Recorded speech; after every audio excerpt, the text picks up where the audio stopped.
I have the pleasure of welcoming you all for joining us this evening. And as a member of the events committee for the Reading League Connecticut branch, when we were discussing guests to bring to Connecticut to talk to our branch and beyond, we were committed to finding someone that could help us get closer to our goal of having all children be better readers. And when we thought about who could talk to us about that range, that continuum of learners, who better than Nancy Young, who has created the Ladder of Reading and Writing. So without further ado, I'd like to introduce Nancy, but I will say one more thing, and that is she will be making her handout PDF of the slides available, and we will be posting for 2 weeks the recording from this session in case there's something you want to hear again. It'll be on our website. So without further ado, now I will turn it over to Nancy Young. Okay, thank you. And hello, everybody. And when you said come to Connecticut, I thought I would have loved to come to Connecticut another time.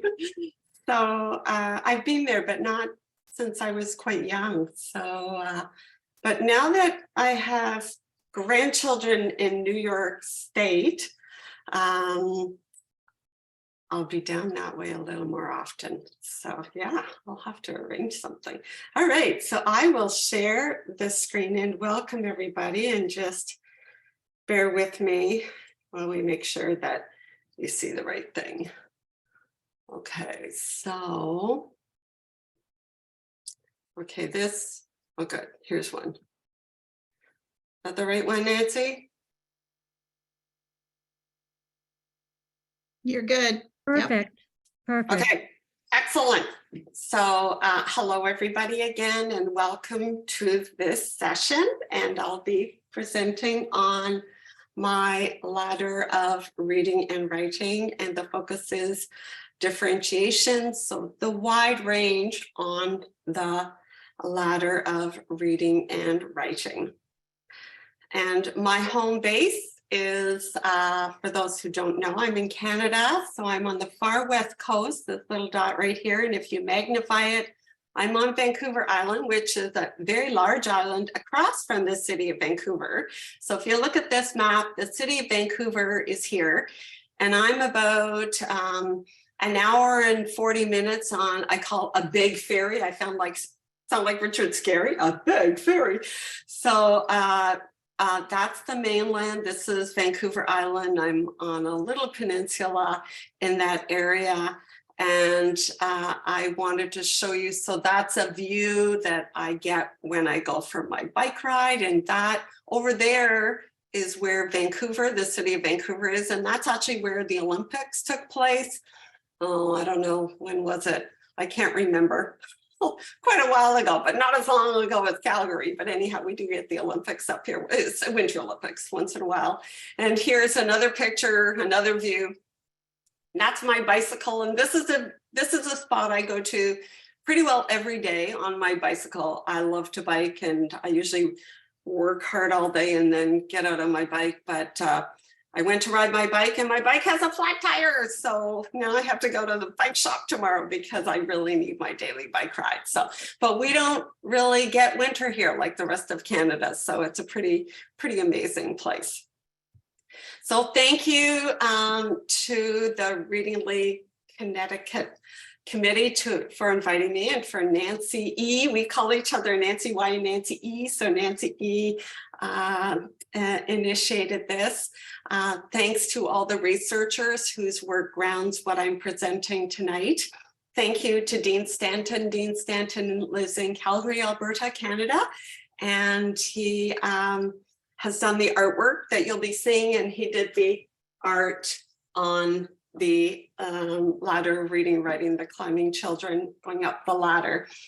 And I always want to thank my students and parents and those schools and teachers with whom I've worked over the years, because all of those experiences have helped me build my knowledge and just try to apply what I read in the research to the classroom and the real life experiences, including having taught about 15 years private practice teaching.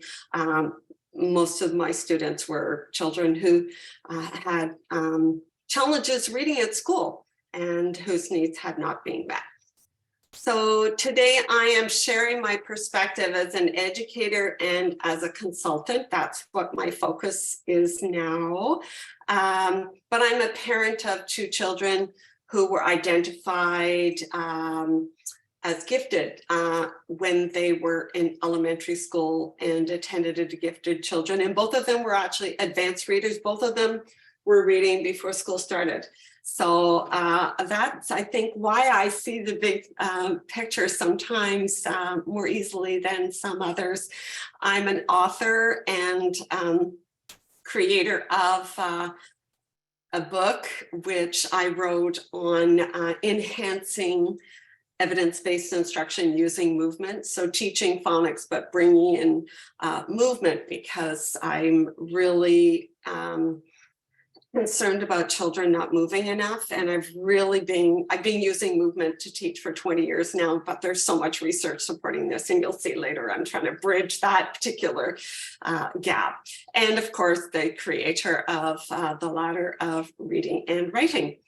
And I'm a doctoral student and I'm really immersed in the research and have been taking courses for the last 3 years. So I'm pretty busy.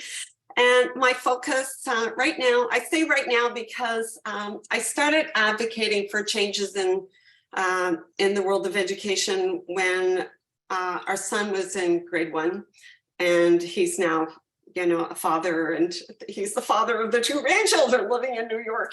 So I've been advocating for improved instruction for a long time. And my focus really is very much on differentiation now and on using movement to enhance instruction. And I'm a learner, I'm learning every single day. And it's really important that you know that because the learning is, I find it fascinating, and it's really hard to keep up, but it's really important that we all keep learning. I put this in because I wanted you to see the areas that I'm working on and trying to bridge, because I feel like there are silos, and one of the silos is to do with differentiation, because my interest in gifted ed, I'm trying to bridge understanding of giftedness to those in reading, and those in reading understanding giftedness, and it's very interesting how siloed things are. And my interest in children who are above average intelligence and who have dyslexia, which I see is kind of right in the middle. For any of you who are parents, I'm a huge advocate of parent collaboration, and I've presented on that and continue to advocate for parents having a voice, and I say as true members of the team, being really collaborative and working together. And I think when children, well, I know the research supporting it, children have special needs, the importance of parents' involvement is particularly important. And then on the left, you can see my interest in movement and the research supporting the need for more movement in schools.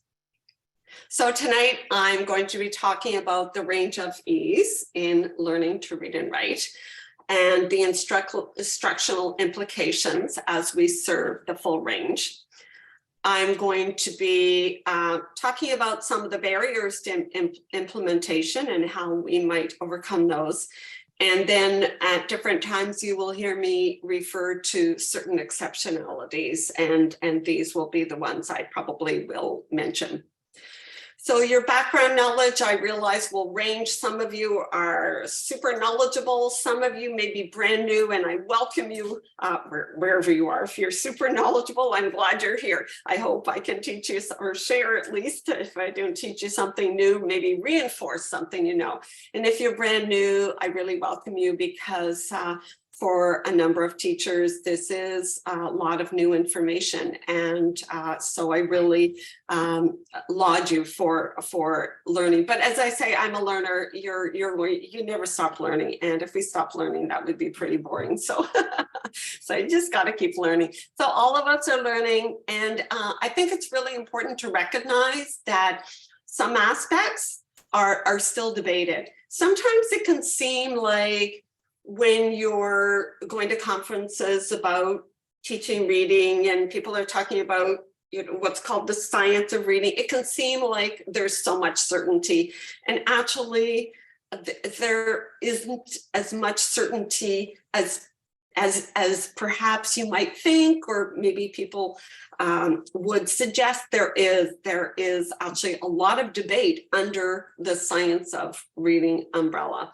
And so it's important for all of us to continue to question whatever your background, and for all of us, whatever your background, to be prepared to shift. So I say, if we're going to encourage our children to critique, which is an important part of education and parenting, we want to teach our children to question, then we have to be prepared to keep questioning ourselves as we keep learning.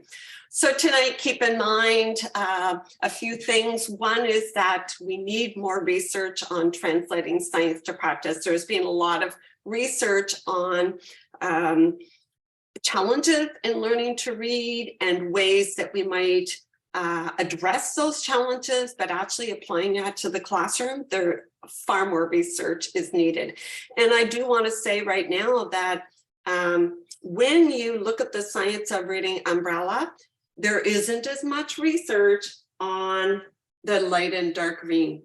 And I think we have to recognize that when we say there's really, decades of solid research, that certain areas have received more emphasis than others.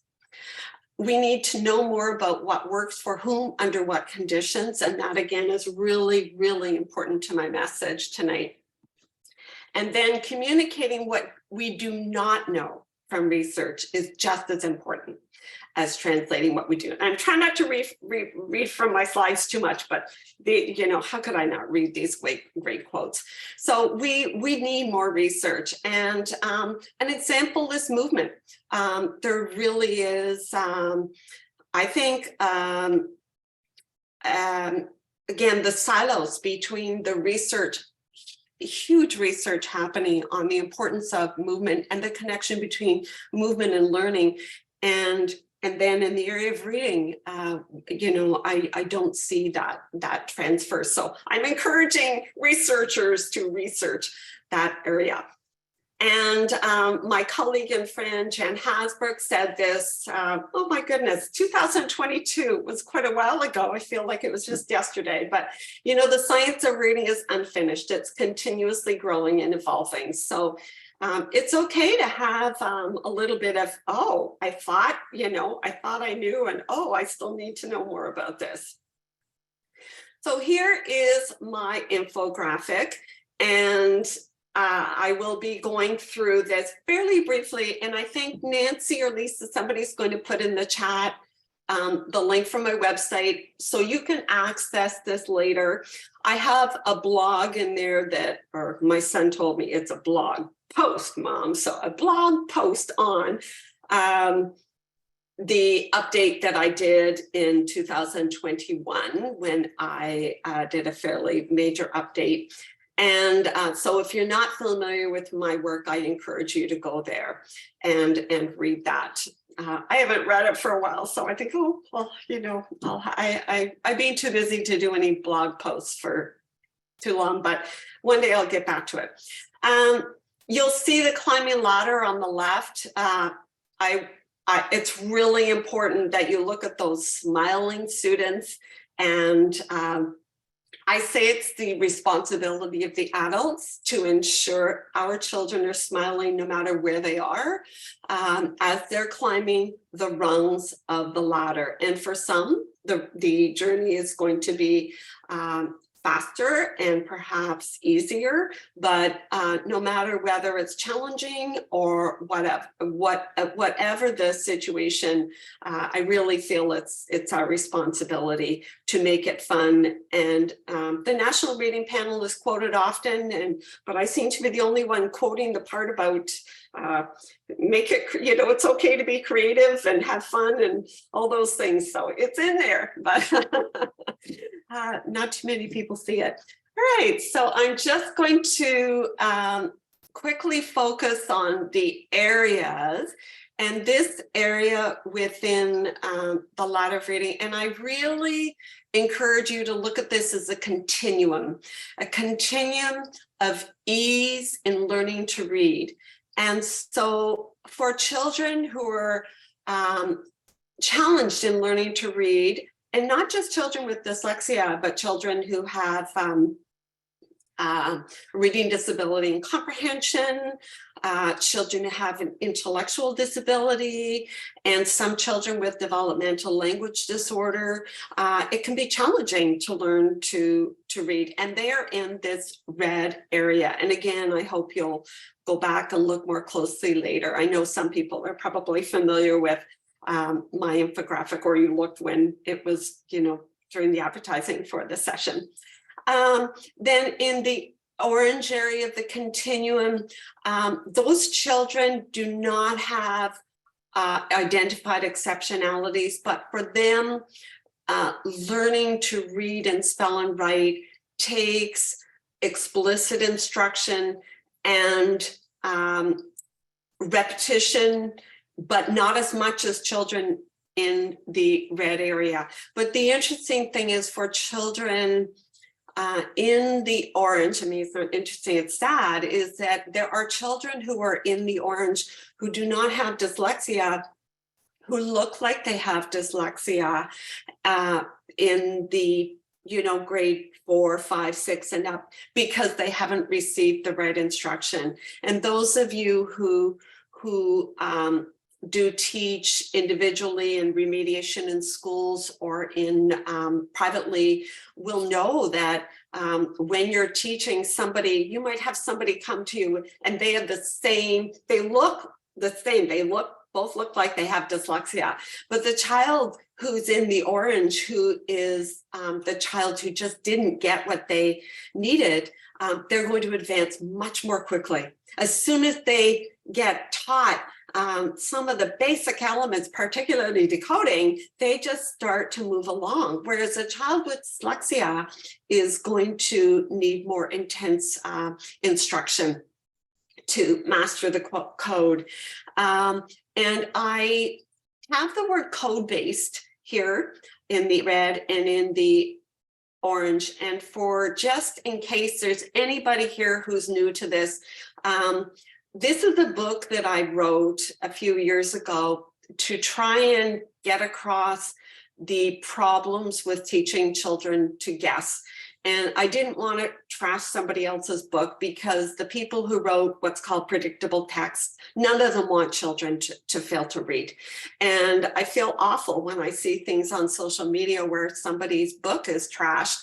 And, if I was that author, I would just be mortified. So I wrote my own book, and the author was D.O. Guess. And I created this book to be able to show teachers, especially, the issues around text that is based on teaching children to guess. And so each of these circled words relate to a picture. And this is how a lot of the predictable texts are designed. The picture relates to a word, and the child is going to be taught to look at the picture instead of decoding the word. And except for the bear, these were all taken just near my house. I just went for a walk one day and took pictures, but this is one of those, where you're allowed to use it. I don't know what the copyright thing is, but yeah, we don't have any bears in my, there is usually one a year, but so we don't want to teach children to guess. We have to teach children to decode, and the research is really, really solid that we don't want to teach children to guess. What the words on the ladder say is for the red and the orange, a structured literacy approach is likely essential. And the way I describe structured literacy is that we are teaching the structure of language in a structured way for these students. And these are the 5 main components of structured literacy, the way that I look at it. And it's really important to say right away that we teach phonemic awareness with letters. It should be taught as phonics. And there's been a lot of debate about that. There's been a big swing to teaching phonemic awareness listening only, as I describe it, and that's not supported by the research. So if you're teaching phonemic awareness listening only, I encourage you to look at some of the resources on my list tonight. So we have the reading, decoding, spelling, encoding. We're teaching the relationship between sounds and symbols. And down here we have syntax. So think of words and sentences and the way we arrange words. We often don't think about how intentional we are about the way that words are arranged, and we think of things like nouns and verbs and so on. We want to teach those. Morphology, the units of meaning in words, and semantics, that words can have different meanings. And the smallest words are often the ones with the most meaning. So this is what we want to teach if we're teaching structured literacy, these components.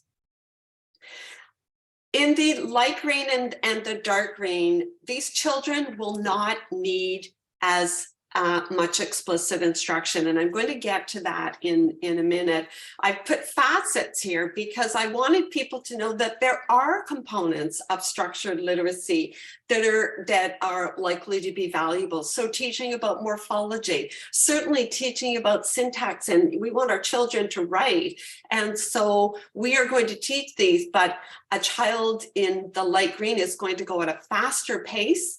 And even in kindergarten, these children can go at a faster pace. So right away in kindergarten, we need to be differentiating. In fact, I'll show you research from preschool showing that we need to be differentiating in preschool. Because if we don't move along at the pace that these children need, they're actually being delayed. And then children in the dark green who start school already reading, they are going to need more advanced programming. And when we have enrichment here, it doesn't mean you're not going to enrich for all children. I put this here because there are specific enrichment programs designed for advanced readers. So I know, Nancy, you mentioned somebody had asked about the percentages and could I mention it? And I just want to say here that including the percentages was, I thought, should I not? And I did, just because I find that they are helpful for people to approximate the percentage that we're dealing with. They're not set in stone. Different research studies are based on different things and come up with slightly different percentages, but they're pretty close. This is what numerous researchers have said. But, there is a range because we're talking about humans and we're talking about a number of different research studies, but they're there to build awareness. On the right-hand side of the ladder are 2 arrows, and I'm just going to go to a slide to tell you so you don't have to tilt over, but the blue arrow is really to build awareness of potential impacts and linguistic processes. They would be difficulties with phonemic awareness and something called naming speed, and I won't go into it, but those are really tied into difficulty challenges in learning to read for children with dyslexia. Executive functions are going to affect the ease at which children learn to read, and that will be include children with ADHD. Psychological aspects would be include anxiety and trauma, and environmental circumstances would include socioeconomic background, so whether a child is coming from high poverty, and also dialect, different dialects that a child might come to school with a dialect their family speaks, and the teacher speaks the same, English, but a different dialect, and that can be more difficult for some children. And then the purple arrow is to do with data. And I just put my friend Jan's words here. And basically, we want to be collecting the right data and answering the right questions, and then applying that to what we're going to do. We're not just collecting data for the purpose of something to do. And I really encourage you to look up Jan's work. I call her the queen of data. So I won't go into that a lot right now. But I do want to say that this is something I've discussed with Jan, is more research is needed on how to gather, or what data to gather on advanced readers. And what I'm seeing is advanced readers are being tested for phonemic awareness when they can already read. And I've reached out to some of the researchers, and so far yet, nobody has given me research supporting the need to be teaching to our advanced readers, and even necessarily to be testing them, because phonemic awareness is defined as being consciously aware, but actually we don't have research to support how much that awareness is there consciously in our advanced readers. And I have found research on older students where the advanced readers did not have phonemic awareness. And so some of the research is suggesting maybe they actually were more phonemically aware when they were really young, and then they've moved on. They can read now. So part of my message tonight is to be really, well, a big part of my message, to be really careful that we're not applying the same thing to the whole continuum. So research on dyslexia for differentiation has shown that grouping is really important for children with dyslexia. They are going to need that small group intense instruction. And this article's in my references. Advanced readers, the research says that if we don't give them what they need, they are at risk of being delayed. And look at this at the bottom. Negative growth of advanced readers is one of the most disturbing trends related to talented readers. And that's from a 2020 book. So, we have to be addressing the full range. So literacy instruction isn't a one-size-fits-all. The work of Carol Connor and her colleagues, and she did numerous studies with a number of different people. But basically her research said that what's considered high quality for one child will not be high quality from another. Or for another, sorry. And then this is Kikas et al. Saying again, Carol Connor uses the word student characteristics all the time, or her and her colleagues, but this is somebody else. And I think this was from Sweden, if I remember correctly. What we do is going to depend on the students. That's really important. Anybody whose background is gifted ed will be familiar with this content, process, and product. I see it a little differently looking at reading, and I'm going to explain that. But the content, what is taught, I'm looking at that structure, and not just all the structure, but within the structure. So syntax and writing and comprehension. Process, how we're going to teach it, but product is really in terms of reading and writing, are they demonstrating that they can do the skills? So we go to teaching content, and here we are back with those structural components. We teach phonics, we teach the meanings of words, that's semantics, how units of meaning combine, that's morphology, how words combine in spoken and written language, that's syntax. This is a nutshell. I know that Nancy E. is an expert in this, so I'm really doing a real nutshell here. But let's look at the continuum. If they already know it, we don't need to teach it. So then let's look at how we need our methodology to be needs-based too. And for the continuum, I think you've heard me say already, the pace is going to vary and how explicit we get. So children, yes, if it's a new skill, they need explicit instruction, but a child who's in the red or the orange area is going to need that broken down much more. And I think these quotes are really important to remember. This is from Fletcher et al. I got the book right here. Yeah, I've got this on my list as well. And this is, I think, 2019. But basically, I think a lot of what I'm seeing is in webinars, a lot of instruction is all about skill. But look at this. Explicit instruction also includes teaching a strategy. So we don't need to be breaking everything down into minuscule parts for everybody in the continuum. And here it is, can take a variety of forms.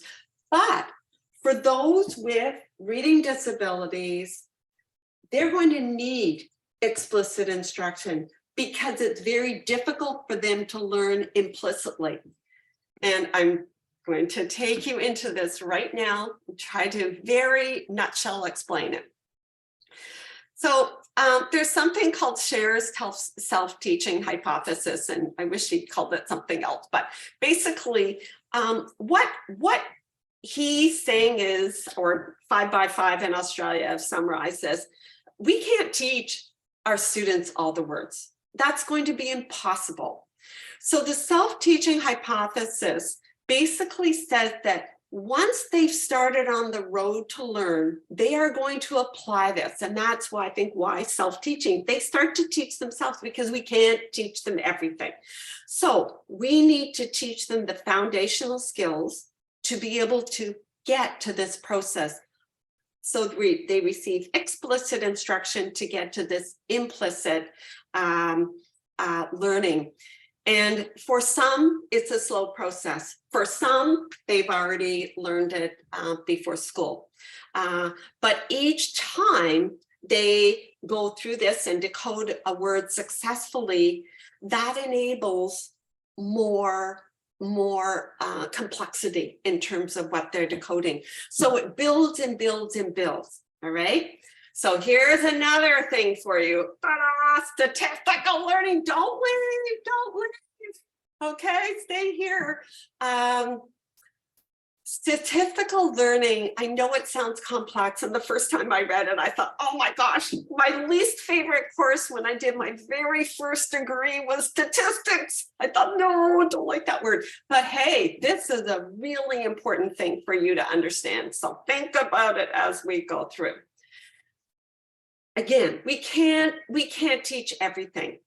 And so what we need to remember is that our language is full of patterns, and that our children are learning about these patterns all the time. And so they're not just going to be taught, but they are in the process of extracting patterns all the time from language. And the patterns could be in orthography, so phonics patterns, you know, the graphemes. The patterns could be morphemes. The patterns could be the way words are arranged in sentences. The patterns could be that certain words are always used with other words. And so statistical learning is also helpful, not helpful, it's part of building vocabulary, according to Mark Seidenberg. And how could you go wrong quoting him, right? So here we go. Hang in there, guys. One more slide on statistical learning. So it's implicit and subconscious. Now, remember, I just said that our children in the red have trouble learning implicitly. They need more explicit instruction. So it's going to take them longer to master the code. So here we go. So how letters combine, I said orthography, that's the, the patterns, the graphemes, symbols, if you want to call it. But I love this. Every time we use language, we also update our statistical representation of it. And I thought, ever since I read that, I thought, oh, how cool is that, right? Every time I embrace a new word, I've updated my statistical representation of it. So, and here's another, and really important, explicit instruction and conscious effort are the visible tip of the iceberg. Statistical learning is the mass below the surface. So this is why we cannot prevent exposing our children to lots of patterns. So give yourself a pat on the back for getting through that. Which leads me to what Seidenberg describes as an overcorrection. And the phonemic awareness, listening only and not exposing children to letters. Seidenberg, my interpretation of this presentation was that we could be delaying children. If you think about statistical learning and they're not seeing those patterns, we are potentially delaying them. So that's kind of worrisome. And here's another really good one. That these last few slides are all new. I just put them in. So reading practice advances reading skill. So our advanced readers, okay, they got to keep reading. And the more skill in reading, the more skill in phonemic awareness. Whoa, guys, this is a reciprocal relationship. So look at this. At the bottom, you see an arrow. So developing PA stands for phonemic awareness. It leads to reading, but reading leads to developing phonemic awareness. And look what I did. I changed it into colors. So at the bottom, you have your red. They do need a lot of support in developing phonemic awareness. But the green, don't stop their reading because they don't need phonemic awareness instruction. And, maybe in the course of learning about spelling, they're going to develop it. But I'm really worried about these advanced readers sitting every day getting phonemic awareness instruction. That is very concerning. So here we go with some research, Carol Connor, and you've got the slides, so I don't want to take too long on them. You can go through and look for yourself. But basically, this was preschool.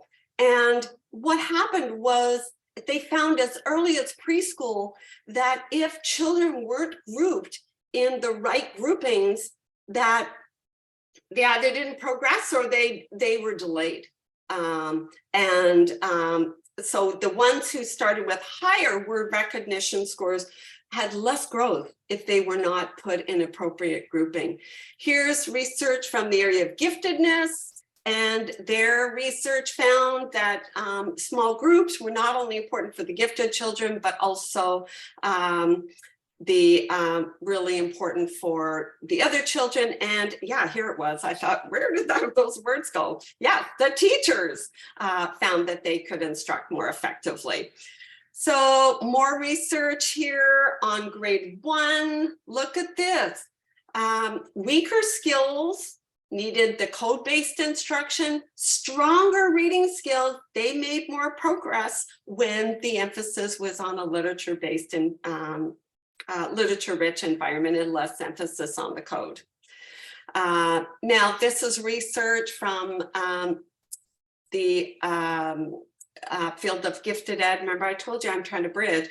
And this was to do with reading first. I must admit, being Canadian, it took me a while to wrap my head around what reading first was when I first started in the field.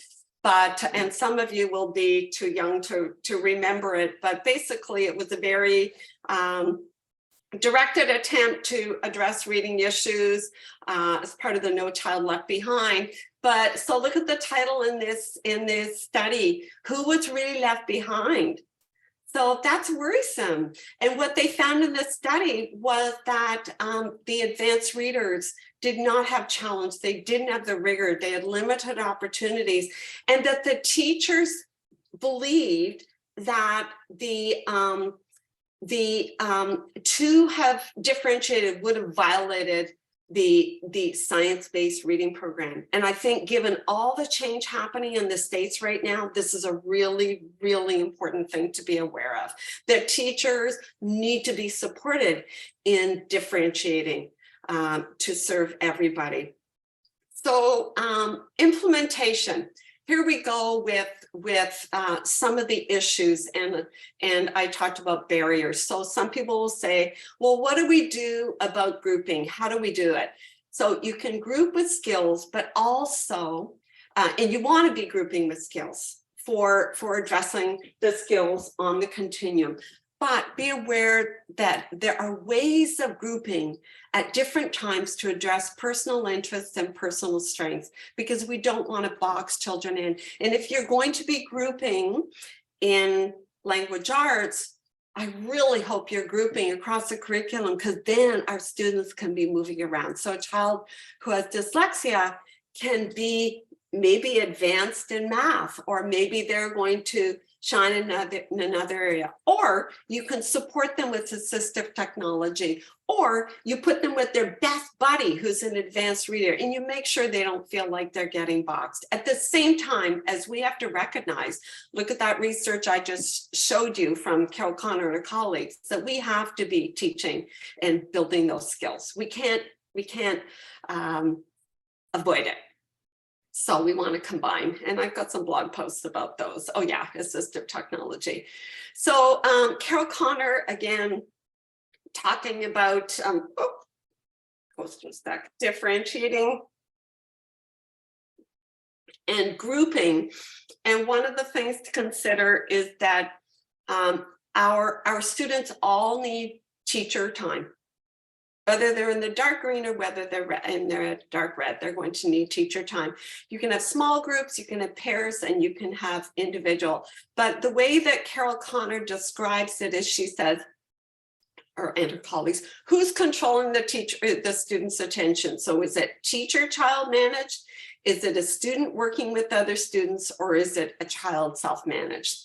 And I'm going to give you a link at, I have a slide right at the end to show you a resource that I recommend that is a framework for managing the classroom, which I believe is essential to application of differentiated instruction. You have to manage it, and you have to have a system of managing it. And that system can be applied to any area of the curriculum, whether it's math, whether it's art, whether it's language arts, whatever.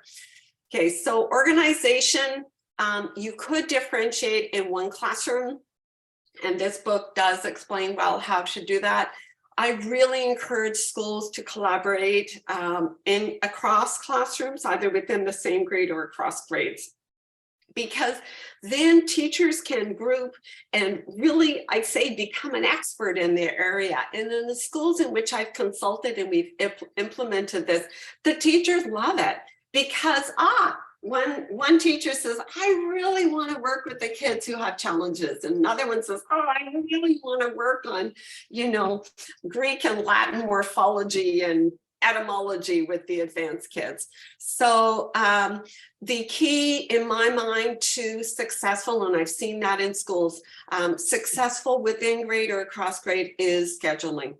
Okay, it really, so if you're a leader watching this, or if you want to tell your leader, your admin to watch this, they really need to be supportive of this, because I've seen it fall apart when the scheduling just means it, it's not happening often enough, or half the group isn't there and whatever. So, and there we go. Include parents where possible. I told you I was a big fan of parents, so. I really encourage parents, especially because it's not just the labor, it's teaching parents how to support their children at home, because when people are doing different things at home, that's where it gets complicated. Parents are doing their best, but hey, let's support parents in how to support their children effectively at home, and they can learn that in the classroom or videos, or whatever you want to do to make it happen. So making sure that you have sufficient time, making sure the children know what to do at the stations, having transition signals for children with ADHD. It's really, really important to support this. And it may take a few months the first time. And that's why I want whole schools to do this, is because I'm going, we start this in kindergarten, then when they get to grade 1, they don't have to relearn it. They're already used to the system. So we have the same classroom management in all grades. Oh, imagine. All right, and what about whole class? If I know some teachers want to make sure that everybody, especially if you're doing this in as a single class, if you're not doing it across the grade or across numerous grades, if it's one classroom doing it, make your whole class instruction very quick. I say weave in skill-based movement because if you can get up and get your children moving, that it aligns to the research saying, you know, they're getting their blood moving, they're ready to learn. You can be peppering all sorts of information, asking them questions while you're up and moving.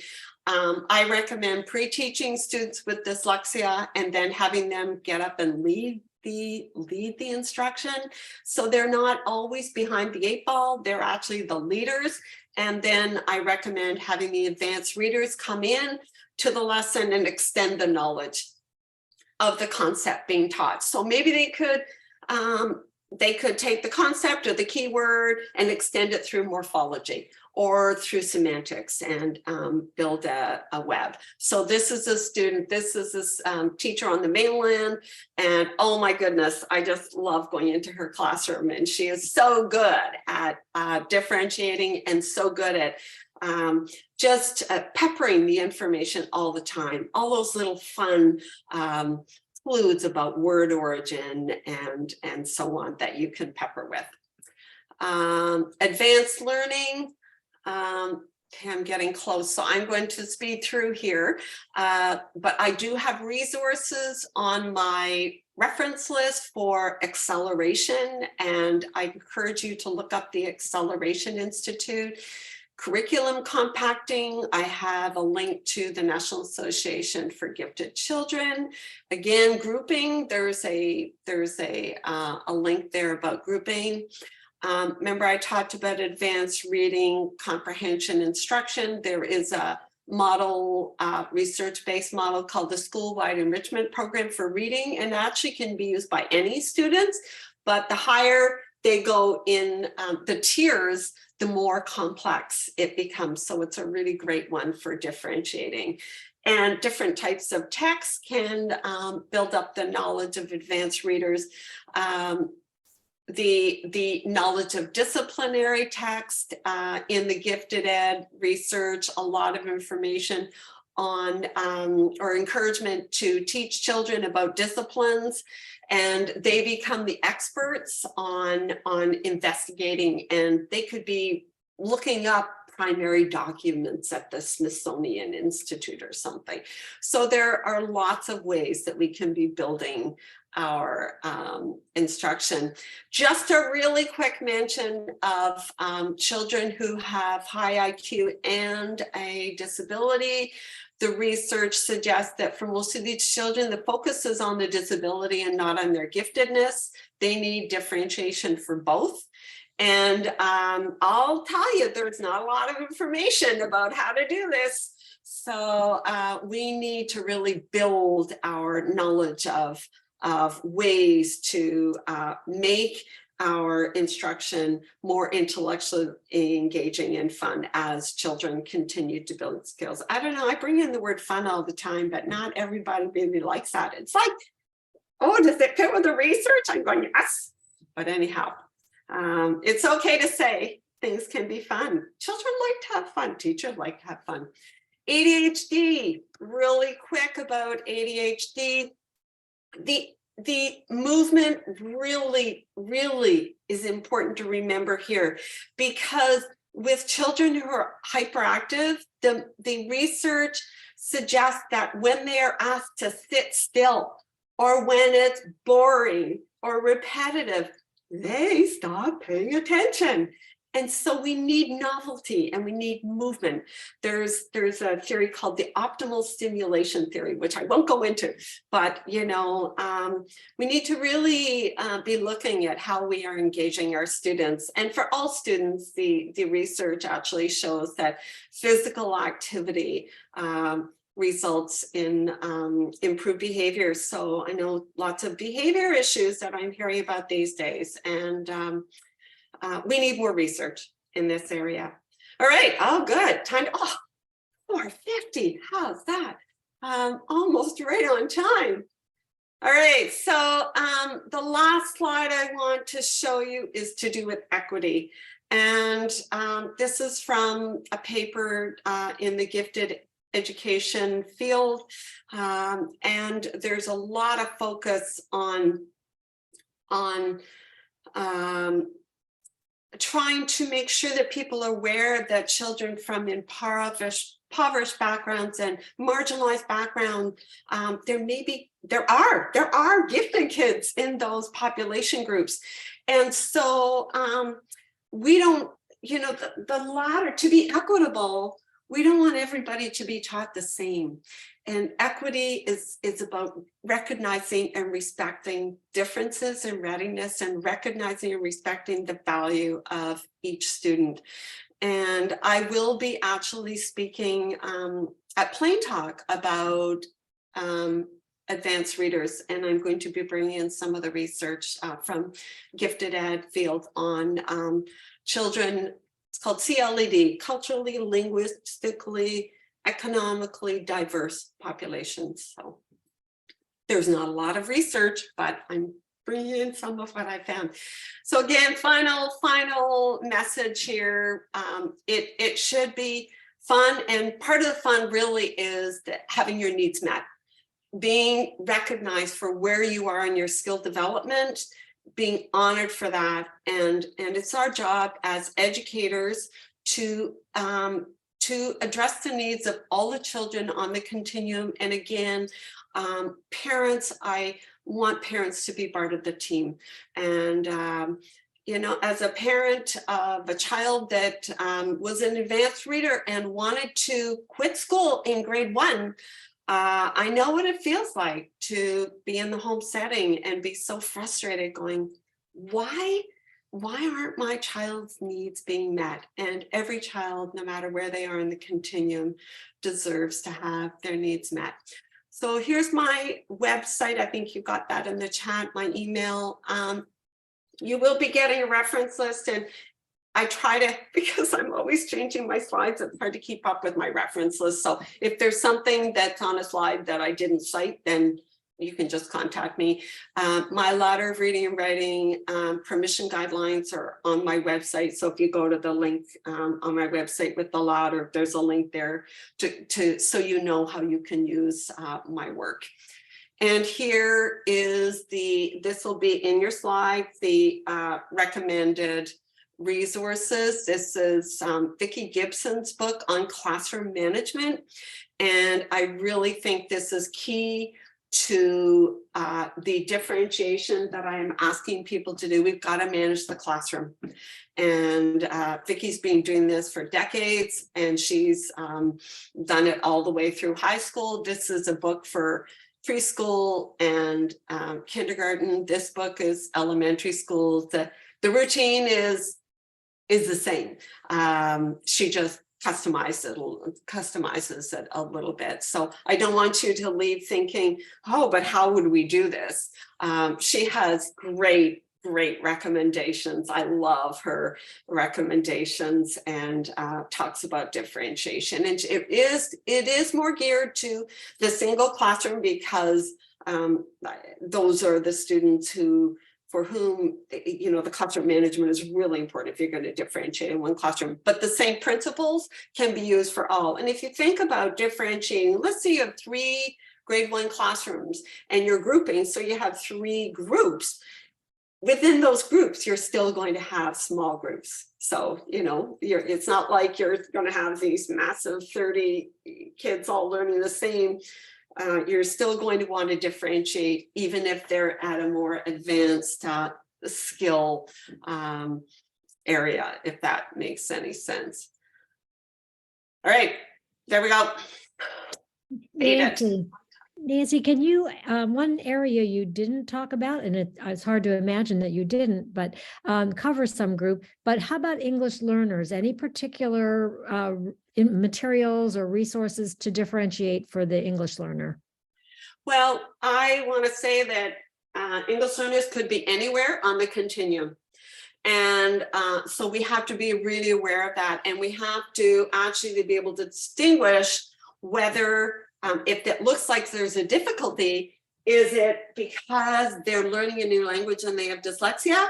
Or is it they may be reading at home and not reading the language of instruction, and it looks like they can't read, and the frustration for those kids is huge. I could see if I could add a couple of things to my reference list. I know there are some good articles out there, and I know that we need to, when I talked about the structure of language and the different components, some of those components will need certain emphasis because of a child whose home language is not the language of instruction. And so again, it's what do they need? Looking at the content, what do they need? They may be advanced in their own language, or they may be not advanced, but they need to learn phonics if they're in an English class, they're going to need the sound symbol association. Vocabulary is often a big focus for these children.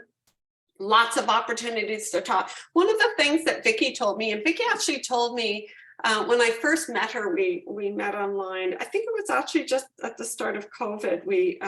Jan introduced me because Jan worked with Vicki for years. But Vicki said in her schools, there have been so many different languages. And she said, one of the things is when you're grouping, when you're differentiating, you have all these small groups, the children are talking all the time. And so she said there's a lot of interaction in language building through that. And it's just another reason not to have so much whole class instruction. When you look at the videos on social media of all these children sitting there silently and the teacher modeling or doing something, you think, oh, they're not talking. They need to be talking. And she said to me, Nancy, so many different languages. But again, your grouping maybe I need to add to that one, skills, interest, strengths, language, you're going to group for different language. I don't want to say abilities, but where they are in terms of language. So yeah, you're differentiating for lots of things, but I think we want to be really careful not to box them into being treated as if they have dyslexia. That's my kind of summary. Do we have any other questions? Unmute and ask or put it in the chat.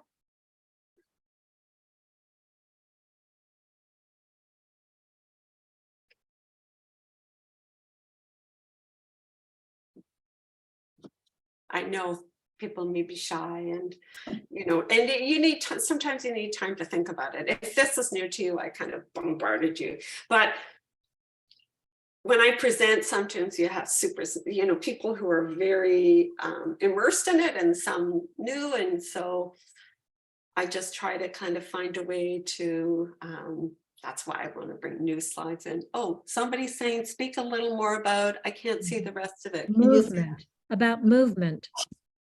Okay, what would you like to know? I love this.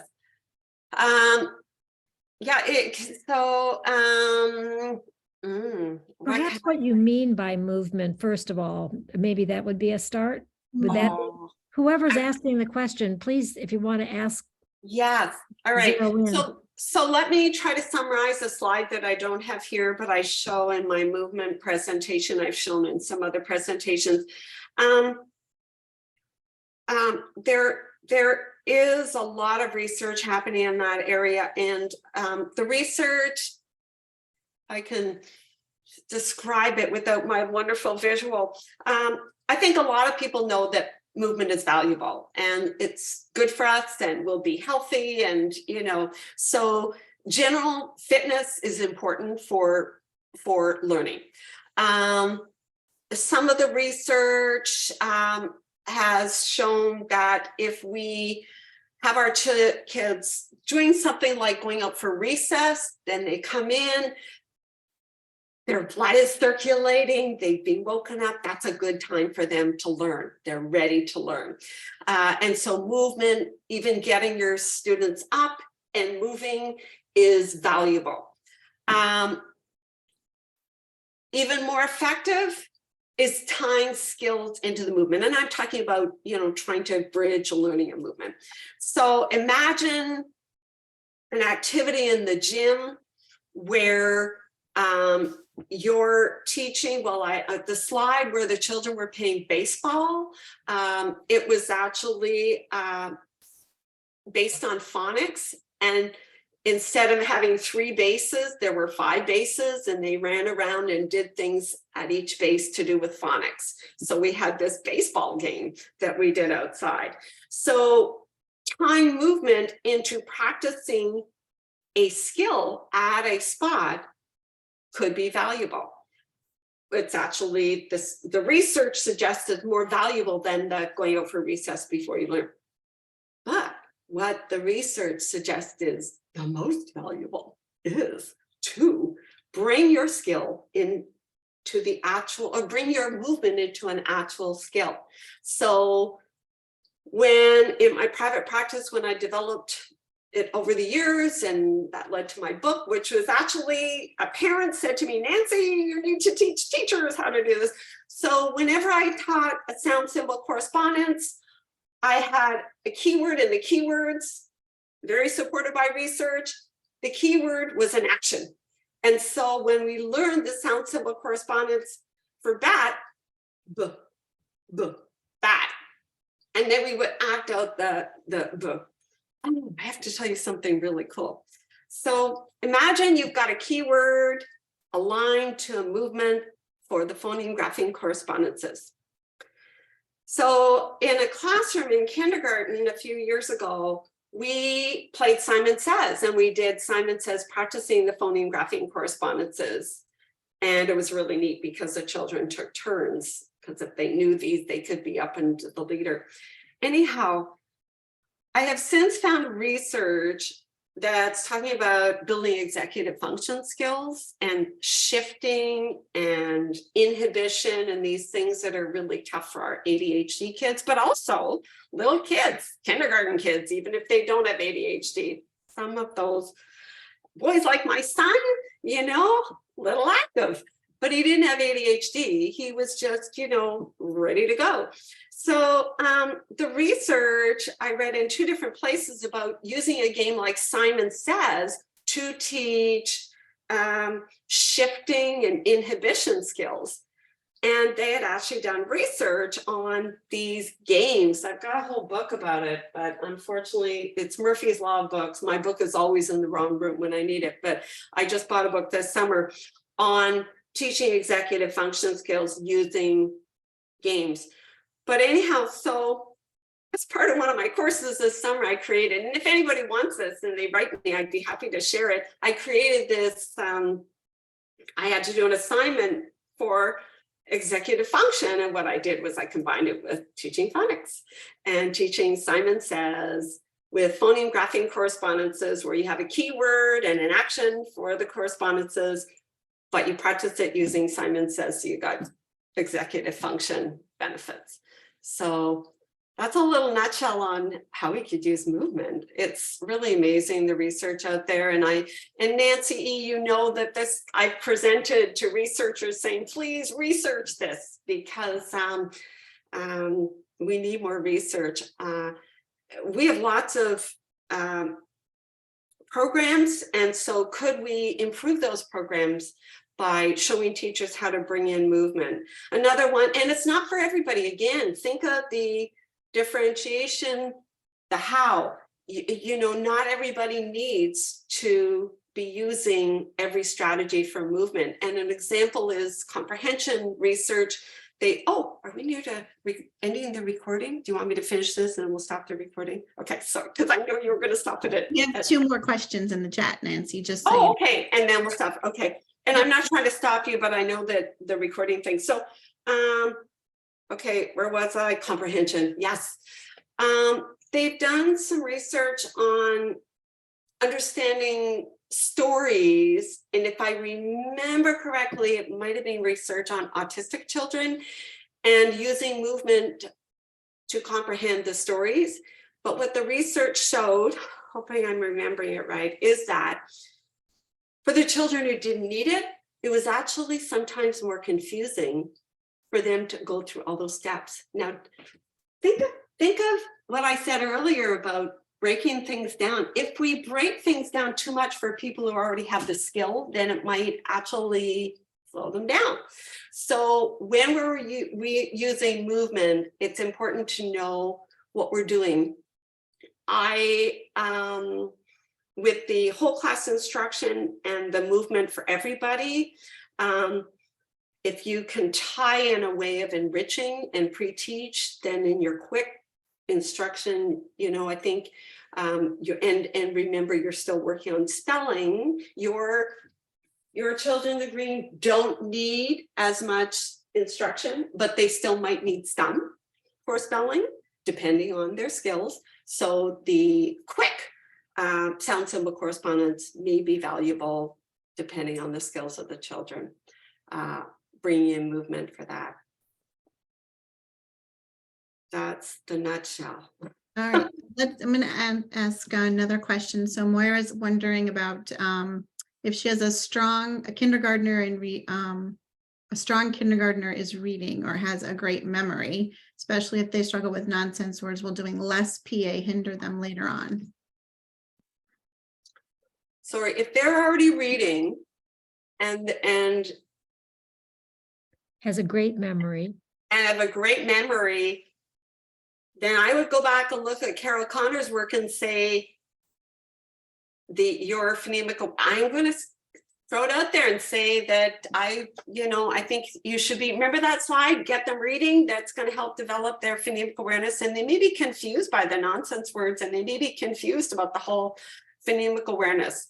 I think we really have to be careful about expecting our advanced readers to do what children at dyslexia, the research suggests, is challenging. So I would look very carefully at what you're giving them. And Connor's research suggested, going into literature, they could be doing morphology.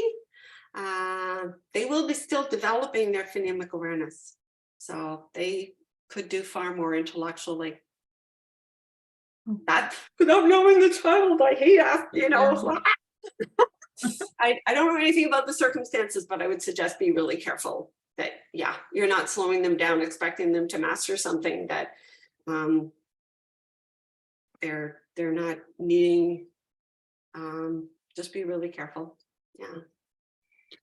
And then we have another question on, I'm not sure if you could speak to this, but research around the efficacy of OG instruction.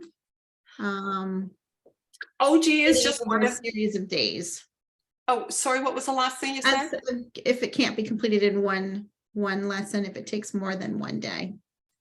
I think the question and what you provide in your lesson should be based on the systematic design of programming goes down to what the child needs, and if you can't complete it for that child in one lesson, then you need to take it over more lessons. So you need to break it up more for whatever you are teaching within. Orton Gillingham is based on structured literacy, so they're teaching the components. So look at what the component is and who's learning it and what they need. How much explicit instruction, how much targeted practice, always keeping in mind implicit learning. So without knowing, really it's a lot to think about. I sure didn't know any of this when I was in elementary school and, working with kids. In fact, I just thought, oh, you just read to those little kids. I'll have to teach older grades because I want to do more than just read to them, because nobody told me any of this when I was in my education degree.